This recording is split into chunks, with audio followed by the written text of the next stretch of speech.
They say it takes 2 days before your cats will eat your body if you die. Well, I can tell you that it's longer than that, but not by much. I have 5 cats. Yes, 5. My fiancé and I started with 1, then graduated to 3 after a friend started having allergic reactions and had to give his 2 up. Then the same happened a few years later with one of her friends. Now we're at 5. It's too many cats in my opinion, but what can I do at this point? They're here to stay and I love them, unconditionally. A while ago now, my fiancé left for a trip to Thailand. She's into Muay Thai and so is her brother, so he invited her to go with him on a training trip his gym was taking. This left me home alone for a while, which, as an introvert as well as a professional writer who is currently in the midst of his 2nd novel, was not unwelcome. I was looking forward to some valuable alone time and a distraction-free environment in which to make some progress on my writing. 3 days into her trip, I had been doing just that. Around 4 p.m, I finished my 3rd chapter in as many days. I was thrilled, but needed a change of pace as my mind was beginning to give off sparks. One of the lights in the high ceiling of our living room had gone out, so I figured I'd take this time to replace it. I went into the garage and got the ladder, then set it up under the light. I stood on the 2nd from top step, looking up. Even though I'm tall, I could still barely reach the light. I went up to the next rung, knowing full well it wasn't safe. I could reach it now, but it was still at an awkward distance. I thought about it for a second, then decided to just go for it. I didn't want to have to find another ladder or call an electrician. Plus, I'm pretty sure-footed, so I stepped up onto the top of the ladder. I could comfortably reach the light now. The bulb was a pretty standard screw-in type that could easily be changed out, except that there was a thin metal rim that went about halfway around the circumference of the fixture and blocked the bulb from coming out.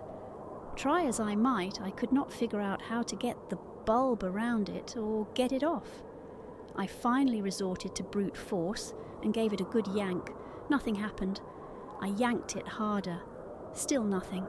I gave it one more firm pull and it came off. Unfortunately, so did my feet from the ladder. I came to lying on my back, staring up at the broken fixture. I couldn't move. I could tell I was breathing, and a dull aching in my back that seemed many miles away told me that I still had some life in my nerves. But otherwise, nothing. Panic didn't last long, as there wasn't anything I could do. Since I was conscious and could feel a bit, I figured it would pass. I resolved myself to wait it out and began focusing on my breathing, not only as a meditative practice, but to help regain control of myself too. As time passed, I could sense faint nudges around my feet, hands and head. Now and then a shock of fur would pass before my eyes. Once my breathing became more difficult and far off somewhere, I could feel 4 little paws on my chest. They were hungry, but there was nothing I could do. They'd have to wait it out just like me. Darkness fell, and then the light returned. My situation hadn't improved. More and more I felt the little nudges or the poke of a paw on my face. I kept focusing on my breathing. If I was making progress with it, I couldn't tell, but for the time being, it was keeping me sane. Again night fell, and again dawn broke with no improvement. The nudges and pokes were getting more frequent and far more desperate. I could feel a gnawing sensation in my own stomach, and my lips were beginning to feel dry and cracked. Sometime during the 3rd night is when I felt the teeth. Again, that far-away sensation, almost as if it were happening to someone else. Even so, the feeling was unmistakable, like 2 steel rods sinking into the flesh of my calf, then a tug, then a rip. I tried with all my might to make myself scream. Nothing. I felt the teeth again. Another pull, another rip, a wet chewing sound. I waited for my lungs to fill with air and then focused all my energy into forcing it out. A low, strained groan escaped my lips. But it was enough. The teeth stopped, and I felt the faint vibrations of the little footsteps going away. I woke up later in the night to what felt like a small piece of sandpaper rubbing against my leg. Someone was licking up the blood around the wound. Again I groaned. The licking stopped for a moment and then began once more. I tried to kick out with my leg and managed a small twitch. I heard paws run off again.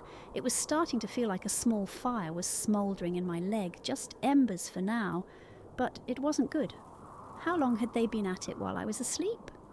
How much longer could I hold them off? What was left of my leg, how much longer could I last like this? This same cycle continued for days. First, the feel of teeth in the flesh of my leg, arm, or sometimes my face. Next, a twitch or a groan to shake them off. Sometimes more than one set of teeth at a time. Sometimes they wouldn't leave. I could feel the wetness of blood on parts of me. I could feel the small embers of pain and infection all over. My stomach felt like it was filled with nails. My mouth was like hot sand. I was growing weak. With what was now left of my sanity, I tried to count the days I'd been lying there. She must have been close to returning home. It must have been long enough that someone knows something's wrong. I had to be close to the end. It was hard to tell, though, with the sensation of 5 little sets of teeth all tearing at 5 different parts of me. Concentration was in short supply. I wanted to shake them off, but I was so tired. All I wanted was to rest. I forgot about my breathing. My eyes began to go black. My thoughts began to fade. Far off somewhere, I heard the rumble of a car engine. I heard the jagged metal grinding of a key in a lock. I heard hinges creak. I heard footsteps. I heard screaming. Last night after trick-or-treating, I had the most terrifying experience of my life. I'm a 42-year-old man for your reference. It was about 10:30, and I was just hanging out watching TV. All of a sudden, boom, boom, boom, boom. There was someone smashing my front door with their fist. I was instantly freaked out. I slunk down to see out the front windows, hiding behind my plants to try and not be seen. I live in a split-level house, so my living room is about 10 inches off the ground. I can't see anybody, but there is a black mid-size SUV in my driveway with its lights and hazards on. Being Halloween and having an active imagination, my mind automatically goes to horror movie scenes. This is when I realized my back patio door is difficult to lock most of times and is unlocked. I creep into the basement to get a piece of wood to jam it shut. As I'm coming out of the basement, there's 2 loud bangs on the basement window along the side of my house. Half the basement is above the ground. Remember, it's a split level. I quick run up and throw the wood to jam the sliding door shut, close the blinds, and creep back up the stairs, turning all the lights off on the way to the living area. As I'm tiptoeing back up and into the living room, I can see the car pulling out of my driveway really slow. About an hour later, all seems good and I'm kind of calming down. I'm sitting on my couch with the lights off, watching TV. I see car lights come across my ceiling from pulling up my inclined driveway. I look out, and it's the black SUV again. Now I'm really scared. I grab my phone and call 911, thinking I'm about to be in next year's urban legend. I'm on my knees, peering through the plants in my window, just watching. Nobody gets out. I can't see the make or license number, it's so dark. Just a black SUV with lights and hazards on. The SUV was pulled so far forward their bumper was practically touching my front step slab, like 4 from my front door. Nobody gets out. I can't see in the car. They just sit there. I'm on the phone with 911 telling them what happened earlier and what is happening now. The black SUV slowly reverses out of my driveway and leaves. About 20 minutes later, I see the deputy rolling through our subdivision. The subdivision is one way in, one way out. Very small and a little rural. As he's coming back down the road, I see my landlord going out who lives next door, so I open my door to go out there and tell them both what's going on. When I open the door, there is a note taped to it that says, "Derek, we're going to kill you." I'm not Derek. I don't know a Derek. and I don't know why whoever was banging thinks Derek lives here. I double time to the deputy and landlord and tell them about the note and the other happenings. He calls backup. They take the note, ask both me and my landlord a bunch of questions about who this Derek guy is. One of the deputies pulls me aside and starts asking, do I owe anybody money? Do I know anybody that would want to hurt me? Am I involved in any sort of lover's triangle? No, no, and no. He says there will be a deputy in the area, and if anything happens, call 911. Landlord was just going out for mail and swears he has never rented to a Derek. Heard anything, saw anything, nothing.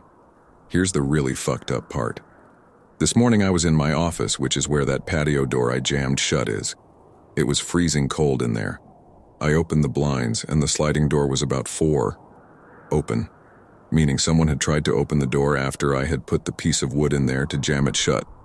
Told the landlord he already has a better lock on mine and his patio door and built us both a better door jamb. I know this is long. Thanks for reading. I swear all of this is true and happened last night. I'm from Connecticut. I was in a long-distance relationship with a girl from Georgia and would often make road trips down to visit her. I don't really mind. I love road trips. I've driven across the United States and back, all on my own. There's just something about traveling the highways of the U.S. by yourself that's just so freeing. To save money, I would sleep in my car. It's not so bad. It's basically camping in a metal tent. Makes you feel like you're really roughing it. I just recline the seat back, keep the key in the ignition just in case, and doze off. No, I don't put anything up to block the windows for privacy. Maybe I should have. The trip down south is a comfortable 2-day drive. My stop would usually be somewhere along the Virginia-North Carolina border. So for my previous trip, that's exactly where I stopped that night. Rest stops were often less trafficked and thus quieter than truck stops. Normally, I would have stopped at a Love's, but I was so tired that I settled for the first rest stop I saw. It was oddly vacant that night, with only a couple lone cars sitting forlorn under the amber street lamps, most likely travelers with the same idea as myself. I pulled into a parking spot away from the others, under the shadow of a tree and far from the street lamps. I figured I would have more privacy there, as opposed to being bathed in light. So I did my usual thing, locked my doors, opened the window just a hair view for ventilation, kept my key in, reclined the seat, and went to sleep. I was never interrupted on any of these car camping nights, so I never suspected anything on this one. Then a sharp tap woke me up. At first I thought I had heard it in my dream. I opened my eyes, a bit confused. Since I was leaned back, I was facing the ceiling and couldn't see anything. I hear another tap. Like a tiny object hitting a hard surface, it came in an irregular rhythm. Was it raining? Was water dripping onto my windshield? I'm under a tree. Maybe something fell from the branches. Maybe a squirrel or a bird was dropped something. What if a squirrel was climbing around my car? Or what if it wasn't an animal? The thought occurred to me that it might very well be a person poking around outside. What did they want? Were the doors locked? Yes, the keys were in the ignition. I can leave in an instant. Still I lay there, completely still, pretending to be asleep, pretending I hadn't heard anything, hoping whoever it was, they would leave me alone. It was better to not find out. I was too afraid to find out. It was better to stay here, in blissful ignorance. Still the tapping continued. I had to do something. There was no way I was just going to stay there. I had to look. My heart was pounding. In that moment, it was deafeningly loud. Whoever was out there could probably hear it, I decided. I was going to look. I was going to raise my head up and see what was making the noise. So that's what I did. What met my eyes sent a jolt through entire body. Every muscle fiber locked up in pure shock at what I saw. The faint glow of the street lamps cast just enough light for me to make out What I looking at, there in the windshield, staring directly at me, was a face. Someone, I presume to be a woman, was lying on my hood, her face pressed right up against my windshield. Her face was completely still, locked in a permanent grin. I froze in overwhelming terror.